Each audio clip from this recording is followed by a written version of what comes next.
Yo, what's going on, Lackmost family? Welcome to another episode to Wealth Wednesday, a new weekly show that we're putting out every single Wednesday, talking about trending news, trending topics, and things that are going on in the world that relates to our community from our perspective. So excited about today's episode because if you tapped into last week's episode, we said, hey, we're going to have a guest on today. And we have a phenomenal guest on. And before we introduce him, some of the things we're going to be talking about today is tech, right? And most importantly, if you're someone that wants to jumpstart your career, if you're someone that's looking to make a transition or a change in your career, this might be the industry that you want to look at. And so we're going to dive deeper into, how you can break into tech and some of the different ways that you can get deeper into this industry. And with that being said, before we introduce our guest, Jeremiah, bro, how you doing today? I'm doing good, man. I'm super excited about today's issue. Episode, because we got, man. So yeah, I'm good. Yep, love it, love it. So a little bit about our guest today. He's a tech leader, entrepreneur, and business advisor. And when we're talking about tech, he's worked with some of the biggest companies out there, from Google, Apple, and Beats as well. And as an entrepreneur, our guest owns a real estate company, and he is also co-founder of the Closers app, which we'll definitely get more into. But to me, above all those accomplishments and the entrepreneurship and stuff and whatnot, he's a quality human, a great guy, a great friend. And welcome to the podcast, our brother Carlos, bro. How you doing today? Doing well. Appreciate you guys having me on. Excited to kick off this elevated conversation and share some gems with the community. Absolutely, high level conversation. We appreciate you hopping on once again, bro. And I mean, let's jump right into it. We like to jump right into it on these conversation. The conversation we love to have today is, how can people break into tech, right? We hear it all the time. We hear that these are good paying jobs. They got great benefits, and it's probably the future of where a lot of jobs are going. But from our perspective in our community, we may not even know how to get in there, right? When we think of tech, we think of other cultures. We think of like white men, Asian men. We think of maybe these super specific skill sets that we may not have. We just don't know too much about it. So, with that being said, we would love to know your story and your journey on how you got into tech, and we'll kind of walk through the process of how one of these listeners can jumpstart their career as well. Now, I appreciate that, Chris, and excited to share my story because there just isn't a lot of us in tech. I think when you look at black and brown communities, they have been the ones that have struggled the most getting into tech, and it's definitely part of my journey. After I graduated college, I struggled getting into the job market. The economy was in a recession, and I had to do bartending and side gigs just to make ends meet. Trying to really forge my way into tech, I realized that I needed a network and a community. So I started to network myself. I partnered with my alumni association after I graduated, and I was able to schedule like meetups and events with that community. Over time, I started to really understand what I was good at, what I was passionate about. And so I was able to arrange a large networking event with the president of my university. And that opened up doors for me to meet people and get connected. From there, I took that into an entry-level marketing contractor role. That's where I learned the game. I was given an opportunity from networking into tech, and I knew from there I was destined to be in this industry. So I just learned the game and started from there politicking and networking further to open more doors. So really, for me out there, for those out there that are looking to get into tech, it's about building a network, establishing a community, and from there leveraging that as a way to grow and evolve into what your end aspirations are. No, I love that, because on a recent episode we spoke about the importance of networking and how to network and whatnot. And you just brought up something pretty critical. You said you were pretty much putting yourself out there and going to networking events, creating these networking events. And I can only imagine how uncomfortable that was for you. But the relationships you built were probably extremely valuable. Absolutely. Yeah. I definitely built those relationships and forged them into new relationships. From there, I was able to, while networking at a conference, I met someone who was at HTC. They were launching smartphones, smart accessories to the telco space. So I took that experience from Google and contractor work into a full-time role as a national account manager. That's where I learned go-to-market strategies. I reinforced the tech that was at that time being mass adopted, and understood what it took to build kind of those core pillars into being a tech leader, and establishing that as a way to really establish my presence and my career, but knowing that I wanted more. So one opportunity led to the next. And really throughout my entire career, networking has been how I have continuously grown and evolved throughout my career. 100%. I love that. And man, talk to us like, again, when we think of tech and we think of these different roles, I'm pretty sure we're thinking of coding. We're thinking of like these super specific roles. Like, yo, I've never done any type of coding.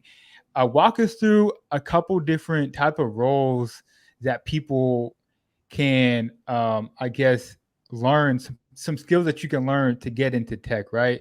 Again, a lot of people may think tech is just strictly coding or strictly tech sales, but there's actually a lot more to it. Walk us through some different areas and different roles that people can jump into. Absolutely. I mean, there's a lot of exciting opportunities in tech. If you're passionate about innovation, problem solving, or just cutting edge tech, getting started can be invigorating and a rewarding journey.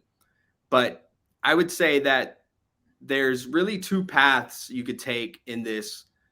There's the technical side, and you could learn core skill sets, relevant skills that help you forge your way into the industry.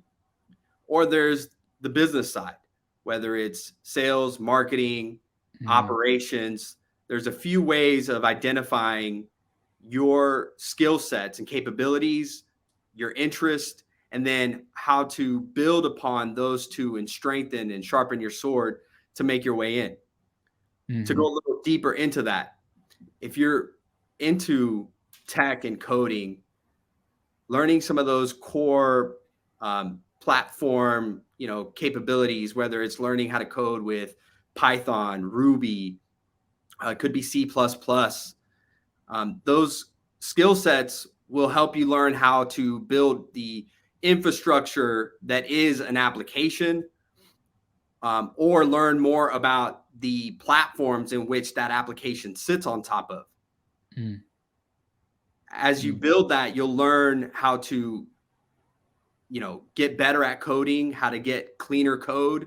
That's probably the most important thing about these, Fortune 2000 companies that are developing software, is that they've got pristine code that they are bringing to market. And so as you're learning to code, it's refining your code and understanding how to get better at that. On the sales and marketing side, just to touch real quickly on that, it's about, understanding how to do business analysis, how to make presentations and proposals, how to really build your core skill sets on a, soft skill and hard skill set, so that when you're presenting ideas or you're collaborating with your peers, that you're presenting, you're bringing value to the table, but you're also understanding how to absorb and read the room and understand how to, collaborate with these folks that are from different backgrounds and different, subject matter expertise. And we're all coming together on one goal and one objective. So Yeah, I'd say both are important, right? Building up your soft skills and your technical skills, and I'd say that it's critical to, to follow Warren Buffett's famous quote: "The more you learn, the more you earn." Mm. Got that right. Feel free to jump in here if you got a question. But yeah, I love that you broke that down, because like it can be very intimidating for people. They think coding, they think they got to be a UX designer, but you can use your current skills. You can leverage your current skills and what you have been doing for years to break into tech, right? So I guess the other question that I had is, what about different certifications, right? And Jeremiah, I'll let you jump in after. I'm curious about like different certifications. So, sometimes I'm scrolling on Instagram, you hear these different influencers talking about easier ways to get into tech, and they're like, "Hey, you need to have these certs to get in there." Is that necessarily true? Does everybody have to have certification, or is that only if for certain roles? Now, that's a great question. I think certifications and education is important.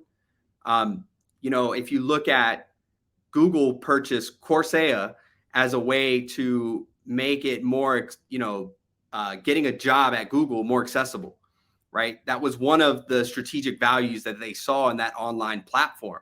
So you can go through Coursera and take free courses to get certified in, Google's cloud or some of their other product, features and capabilities, so that once you complete that certification, you can then work with a certified Google partner or identify ways of building your own platform or software, or work your way into working at Google. So to really kind of hone in on what you're asking, absolutely. Certification is important.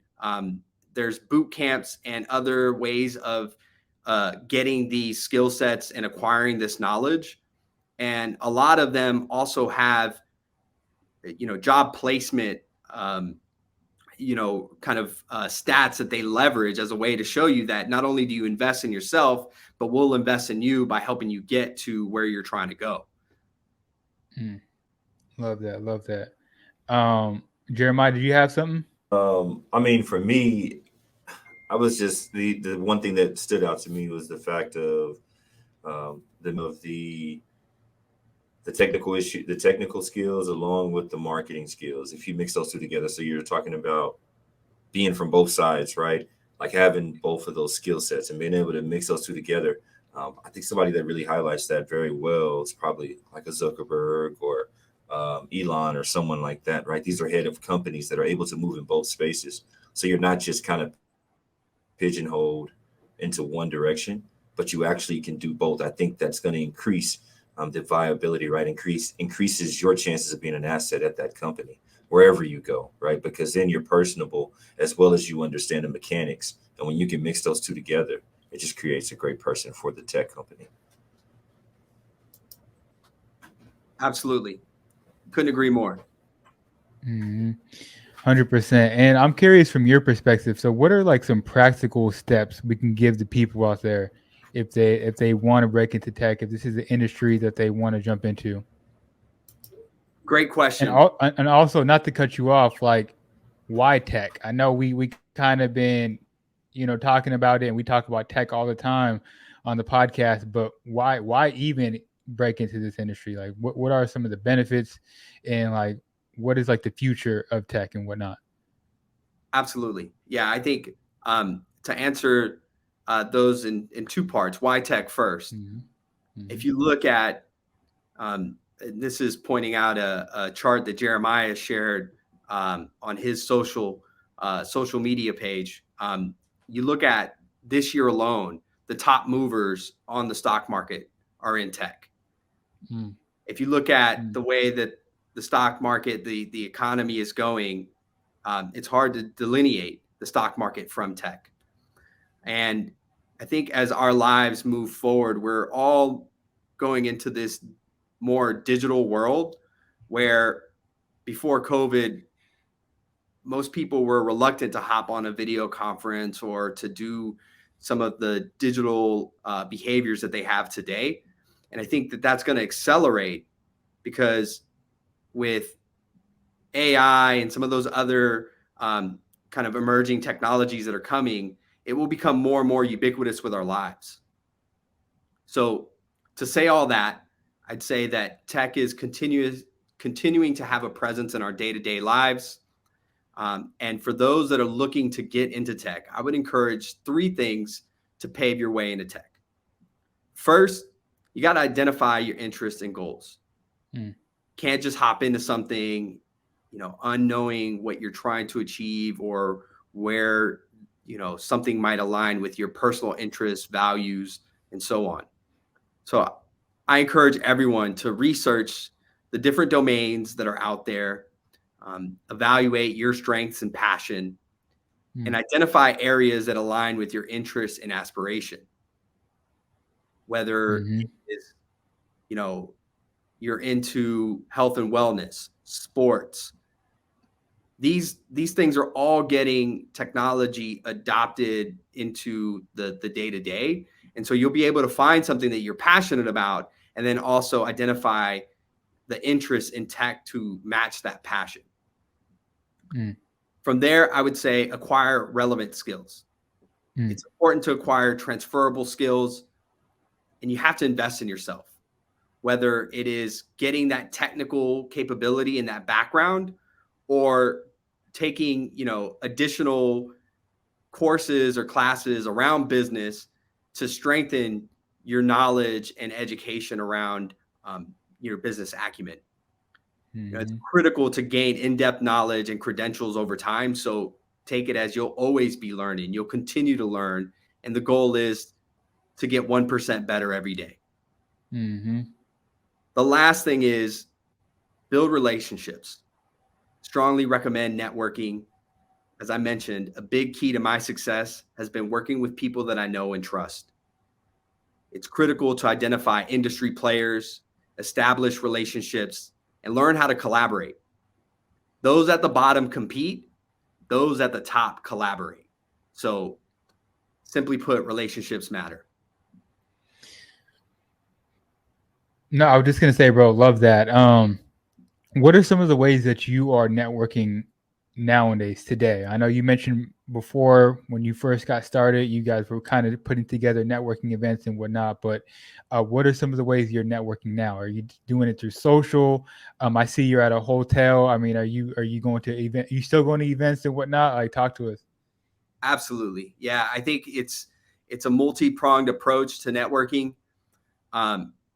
Iron sharpens iron. So I'm constantly looking at ways through social media, LinkedIn, other platforms to connect with like-minded individuals, going to conferences that are industry-specific conferences to meet industry players, learn more about emerging tech within the technology space that I play in.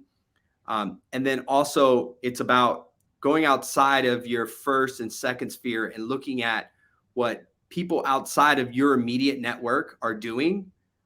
What are they doing that could be relating to what you're doing, and always looking to improve. So the last thing I'll say is the follow-up matters. Just like in sales, you need a lead, you got to follow up. Networking, you always have to follow up. Make sure that you're creating a memorable experience beyond that initial engagement. And I think, just knowing that it's a 24/7 kind of game. You always have to meet people within your industry and use that as a way to build out your network. 100%. And it's crazy because me, you, and Jeremiah, we all met online. And for the longest time, we never seen each other in person. In fact, you and I just met for the first time in person the other day. But I remember you reaching out, and then Jeremiah reached out as well. So it just goes to shows that relationships can literally be built anywhere.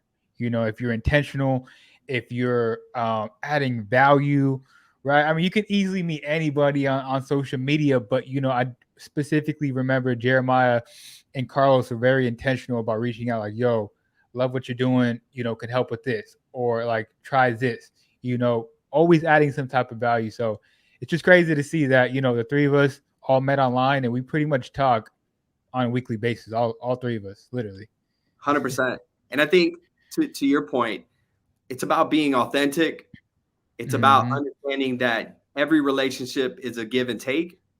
And if I'm not providing value, then I'm not serving my purpose.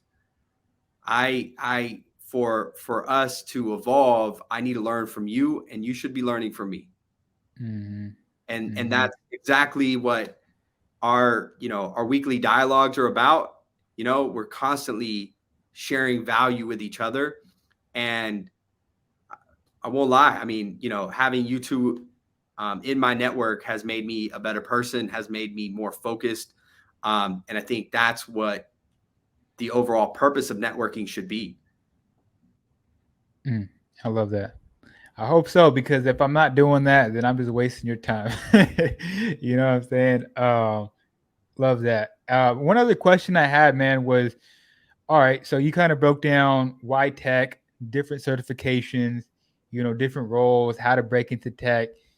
What excites you the most when it comes to tech? Like, is it something new? What is it? What excites you? Because every time we talk to you, man, you can just your smile just lights up when you talk about tech. So talk to us, man. Like, what excites you? Is it something that's emerging? You know what I'm saying? Yeah, there's a lot of exciting things happening in tech. And for me, I'd say that, the more and more I invest my time, my resources into this, I'm looking for to get involved with things that are changing people's lives. It's going to really Mm, create a better future for us.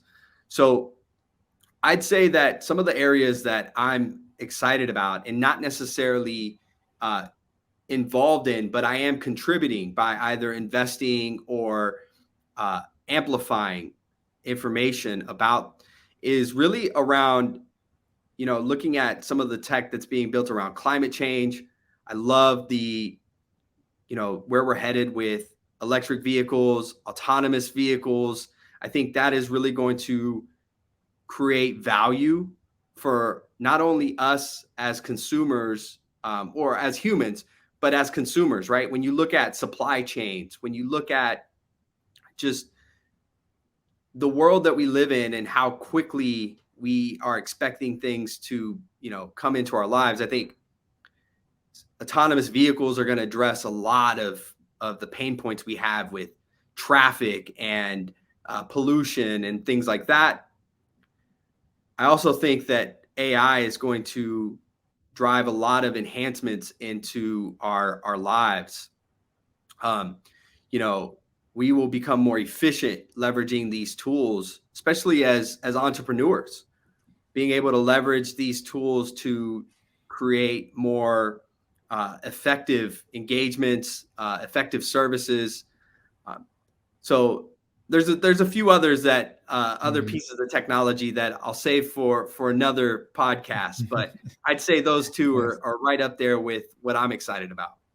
Yeah, absolutely. So talk to us about AI, man. Like, how are you using it? Where do you see AI going? Like I said, we talk about it on this podcast. The last thing we want to do is fear monger, AI taking everybody's jobs and these robots going around and destroying the city and whatnot. But where do you see AI going, and how do you utilize it in your, career or your everyday life? Absolutely. I mean, it touches me daily, if not weekly. I would Mm, say I'm using it for a few aspects, whether it is content creation. You mm, know, on the Closers app, we like to highlight business media and information about what's happening in the market. Um, on top of that, I'm using it for kind of frameworking and writing. I use OpenAI a lot to build out the structure of maybe something that I want to communicate. Um, Lastly, I'll say that I'm using AI on a personal level to identify just how to improve my communication. I'm using Grammarly that's mm. going in and giving Yeah, me yeah. statistics and reports on how am I communicating, how am I being effective in my tone and my delivery. So there's a lot of ways to leverage AI today to become more efficient and effective in your purpose. And as things evolve, we'll see creators and other industries leverage this as a way to create more effective content at a higher output. 100%. Love it. Jeremiah, do you have anything else on that? Any other questions? Carlos, anything else that the folks need to know before we transition a little bit? No, man, not at all. I think that Carlos obviously gave a very concise, and I mean, this is a subject that could obviously take years and days and to cover. So he was super concise with it, gave practical steps. No, I appreciate you being here, man, and giving the game that you did for sure. Appreciate that. 100%. And I mean, speaking about AI, let's transition a little bit and discuss an article that recently came out. And AWS, which is Amazon Web Services, launches $100 million program to fund AI initiatives, right? So Amazon thing is like, look, they don't want to be left behind. They want to avoid that, and they are a very competitive, company, and we're also in a very competitive AI race, right? So they're launching a new program to bolster customers and partners to focus on AI. And again, this program is called the AWS Generative AI Innovation Center. Again, this program will put $100 million to connecting AWS affiliated data scientists, strategists, engineers, and solution architects with customers and partners, really to accelerate the innovation and success with AI. Again, AWS stands for Amazon Web Services. They're investing a lot of money into AI. Carlos, man, what are your thoughts about this? Break this down for us. What does this mean in plain English? No, this is a huge initiative on their end. If you look at, and Rico can back some of this up as he's the number cruncher. AWS is really their bet into the future. They're looking at AWS as the next platform to really start to springboard other companies to sell onto their e-commerce platform, but also to leverage these web services to springboard applications and other other business services that can come from it. If you look at AWS in 2022, they generated 80 billion in revenue and almost 23 billion in operating profits. So this is the most successful business segment within Amazon, and it's going to continue to grow. I'd also say that when you look at AWS as a service, the reason why they're looking to have these startups bring their AI tools to their platform, it's really because cloud computing is going to be the next, what I would say, the next wave of computing that will be monetized. If you think back on the days, carriers, right? Carriers would monetize text and talk. If you're an OG like me, you couldn't have your girl call you until like 9 p.m. because some free minutes wouldn't hit, right? Right. And then they started to monetize data. I think the future here is for telcos and AWS is that they're going to monetize compute, and that's where AWS comes into play. We'll see that happen over time, and I think it's a trend that will continue to go because right now everyone's in a race to build the next platform. I was gonna say, so can you break down what this platform looks like? Like what specifically is it, right? Is it like an app store, or what does this look like, right? I think for the people out there, they're probably so curious. I'm so curious of like what exactly this looks like and what type of services it offers. Yeah, absolutely. Yeah. So I've been in a few roles where I've either partnered or interacted with AWS or Amazon in other aspects of its business. But AWS is going to be really like a big computer on the back end that will leverage the processing power at magnitudes more than we have in our phone today. And what can happen is that will then serve as the underlying infrastructure for applications and other services to sit on top of. So look at as your phone is the screen.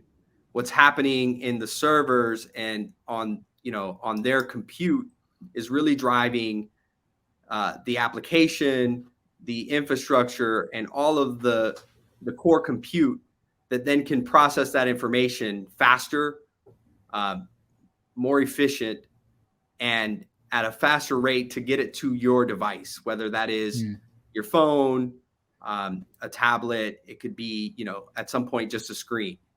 To bring it into some, I would say, more modern, relatable terms, think about some of these gaming engines, these gaming platforms like a modern, Call of Duty. When you're gaming with, Fortnite, right? All that is happening on the back end on a cloud server. So it's bringing all those endpoints onto one server and then having all that compute happen and then just processing each individual device as just a screen that's mirroring what's happening on the cloud server. No, that's a good point. Go ahead. My bad, bro. Go ahead. You good? Yeah, just saying that, think about that and that capability like a Fortnite at scale when you're thinking of UPS trucks that are doing deliveries and they need to not only communicate internally on routes and, what I would say, some of the core business data that they need at an instant, but also to the end user, right? The person that's receiving that package. Now it's telling you, hey, your package is 10 stops away. All that is happening on the cloud, on AWS, and providing that streamlined experience for the consumer. Man, very, very interesting. Do you think, I think I've recently seen an article that Amazon's looking to have their own phone carrier or create their own phone. Is this maybe tying in with that? I don't know if you've seen that or not. Yeah, I did see that article, and I'd say that a little separate from this because they're trying to add more value to Prime members. So by adding services and features, they can incentivize you to be a Prime member.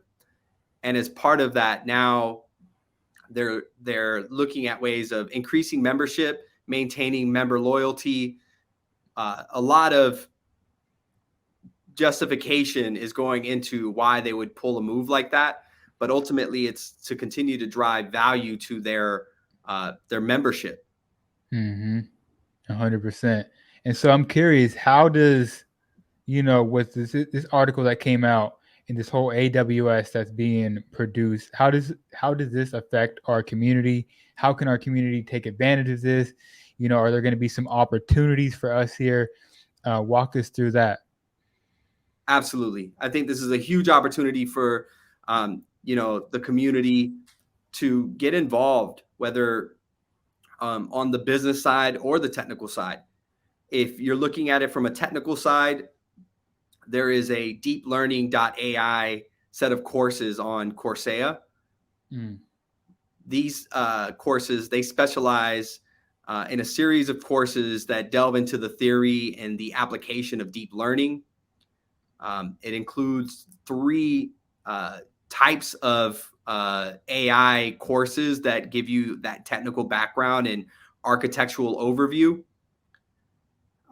And I encourage that those that are looking to get into AI to do it now and start taking these courses, absorb the architectural information around how these neural networks operate, and start to build your competency, because there will be more to come, and understanding the few that are with us today will help you understand how they all interoperate over the next few years. And you've been mentioning Coursera. Is that it's probably a monthly membership platform, or is it a free platform where they have free courses on there? Great question. Yeah, so it is a subscription-based platform. There are some free courses that they offer, but I think for those that are looking to kind of dip their toes into this and learn a little bit more, that's a good starting point. Then you can go into boot camps and other more vigorous ways of kind of delving into this full steam ahead. So, yeah, I think to answer your question, I think it's a good starting point, and it is a subscription-based platform with some free classes available. So I was just gonna say, I mean, whether it's free or not, I mean, the price of whatever you're paying monthly is going to be worth it, because you can only imagine how many people out there are not educating themselves about AI and tech and whatnot.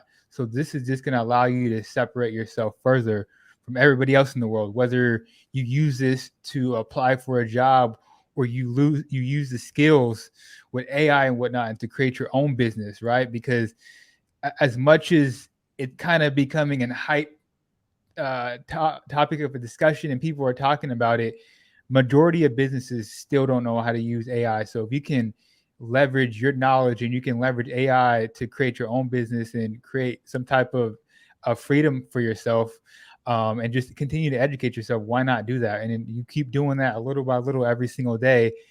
5 years from now, when different platforms are fully integrated into our society, you'll be 10 steps ahead of everybody else. So yeah, I mean, this may all sound very intimidating. We wanted to bring Carlos on here to kind of break it down, and we're definitely going to have a deeper discussion about tech and whatnot. But look, he gave you some very practical steps to learning more about AI and tech and whatnot, and how you can really take yourself to the next level with this information. Without a doubt. Yeah, I think I'm gonna throw the ball one time to Rico on this. Yeah. Rico, where you see Amazon today, how they're investing in their cloud infrastructure, the long-term play on AWS. What's your outlook on that? I mean, honestly, if I look at it, you got to look at what they've been able to do over the past year, right? Actually, like the past 6 months. I mean, rose revenue basically 17%. You were saying 21.22 billion. What they made, and then first quarter numbers were extremely strong. So, and then they're looking to obviously implement this platform. If it were me, I'm going to hold long term. They're a part of the FANG group that you probably want to hold long term, right? I'm not trying to sell anytime soon. This is one of the stocks that you're going to invest money in. What you do is, obviously we talk about finances all the time, but whenever you get paid, 10 to 15% going towards your investments, probably 5% out of my 10 or 15 is going towards, probably 10, honestly, is going toward tech.